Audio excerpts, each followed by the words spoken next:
due process requirements. This decision is immediately executory. Inulit pa nila sa press briefing nila. So sa akin lang po, parang nahihirapan ako as a lawyer and a lawyer in the Senate to say that they did not intend it to be immediately executory because they said this knowing that there already was a motion for recon and knowing that we are going to have this discussion today because we made this date public, that on this day we will have this discussion. So again, I'm trying hard to see how, other than disposing of the case using our residual powers following the instructions of the Supreme Court, we can further debate this issue. May I offer an answer, Mr. President? Of course.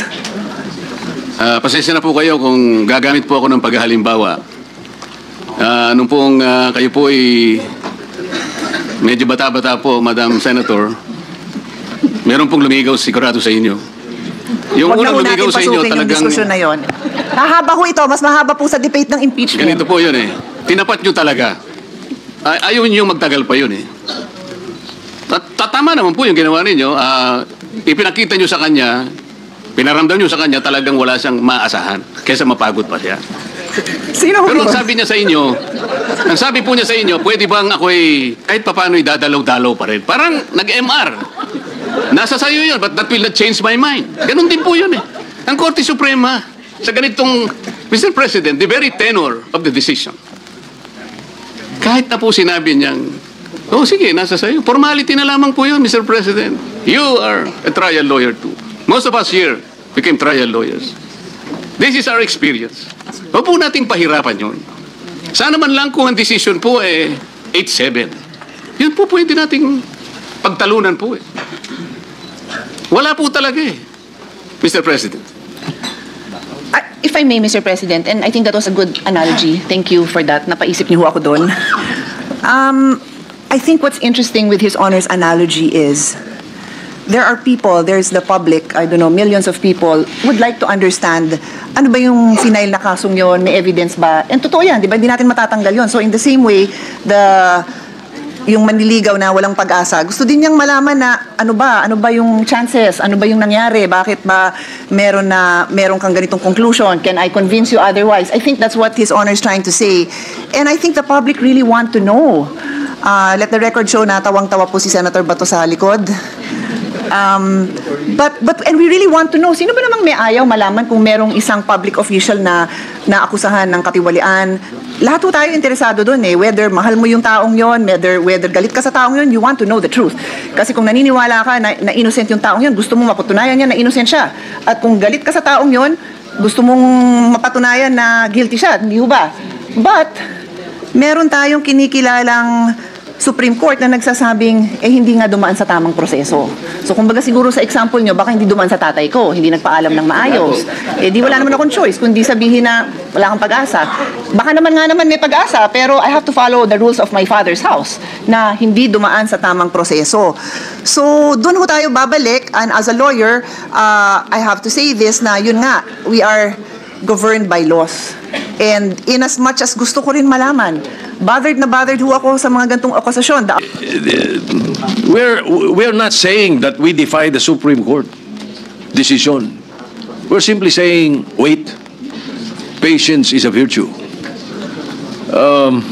Yung analogy kasi na sa panliligaw, dismiss mo na kagad. Although merong mga matintimang birheng bumigay.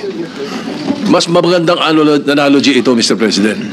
In a basketball game, crucial, finals, world championship, mayroong review ng foul ang referee. Review muna. Dahil may foul eh.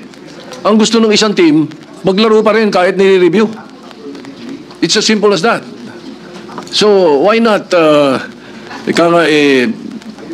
listen to the possibility of not dismissing but not accepting to table, and then we can bring it out anytime.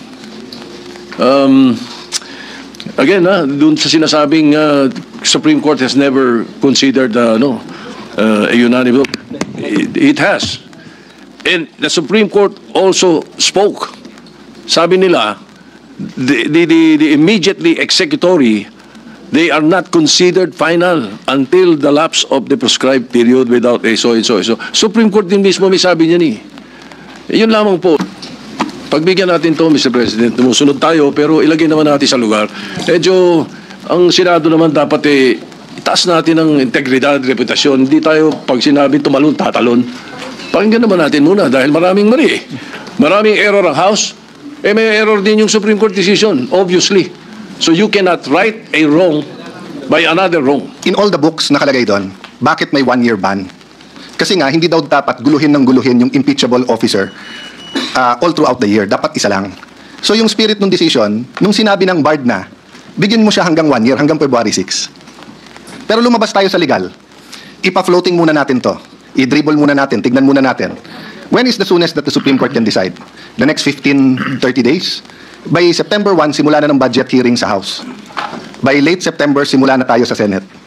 Baha, DepEd, gamot, trabaho, lahat yan, inaasikaso natin. Kung walang choice at isasabay natin impeachment hapon, impeachment umaga, legislation, bakit hindi?